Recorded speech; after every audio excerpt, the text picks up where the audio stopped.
বাড়ির সামনে গাড়ি রাখা নিয়ে বিবাদ, কান কাটা গেল যুবকের। মুকুন্দপুরে বাড়ির সামনে গাড়ি রাখা নিয়ে শুরু হয় বচসা। পুরসভার এক অস্থায়ী চালককে গাড়ি রাখতে বাধা দেওয়াকে ঘিরে গাড়ি চালকের সঙ্গে বাড়ির এক ব্যক্তির বচসা বাধে।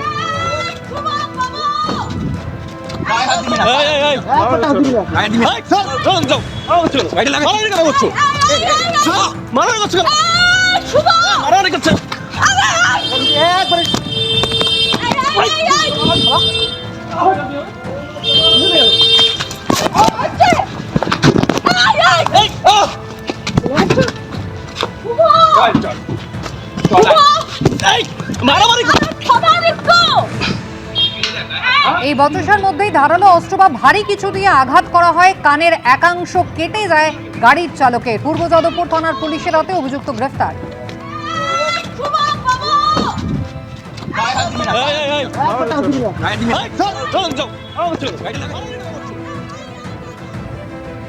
সামান্য একটা গাড়ি পার্কিংকে কেন্দ্র করে বচসা এবং তারপরে কাঠের একটি ভারী অংশ দিয়ে পুরসভার একজন অস্থায়ী গাড়ির চালককে বেধড়ক মারধর, এবং যার ফলে সেই পুরসভার গাড়ির চালক সুব্রত মণ্ডলের তার কিন্তু কানের একটি অংশ কাটা গিয়েছে। গাড়িটা রাস্তার ওনার বাড়ির অপোজিটে দাঁড়ানো ছিল, অল্প একটু জায়গা ছিল আর কি, মানে গাড়ির চলাচলের যথেষ্ট জায়গা ছিল।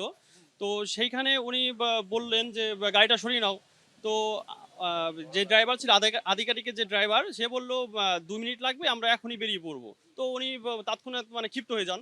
কাঠের একটা লাঠি ছিল, সেই লাঠি দিয়ে আঘাত করে মাথায়। হ্যাঁ, মাথায় আঘাত করে, মাথায় লেগেছে কিছুটা অংশ, এবং কানের এই জায়গাটা থেকে এই পর্যন্ত পুরো ছিঁড়ে পড়ে আছে। মানে এই পরিস্থিতি যখন হয় তখন আপনি কি ভিডিওটা করছেন? হ্যাঁ, আমি ভিডিওটা করছিলাম। উল্টো রথে নিজের বিধানসভা কেন্দ্রে অংশ নিলেন শুভেন্দু অধিকারী। নর্দার্ন পার্কে উল্টো রথযাত্রায় সামিল হলেন মুখ্যমন্ত্রী। অন্যদিকে উল্টো রথে পুরীতে হলো বিপুল ভক্ত সমাগম।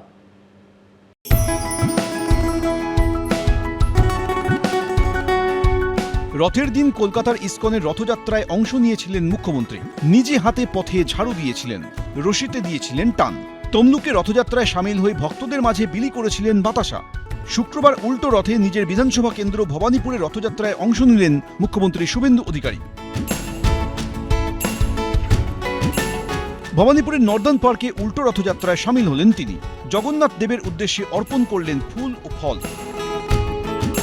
জয় জগন্নাথ, জয় জগন্নাথ। প্রভুর আশীর্বাদ আছে, সব হবে, সব ঠিক হবে। উল্টো রথ উপলক্ষে পুরীতেও হয়েছিল বিরাট ভক্ত সমাগম।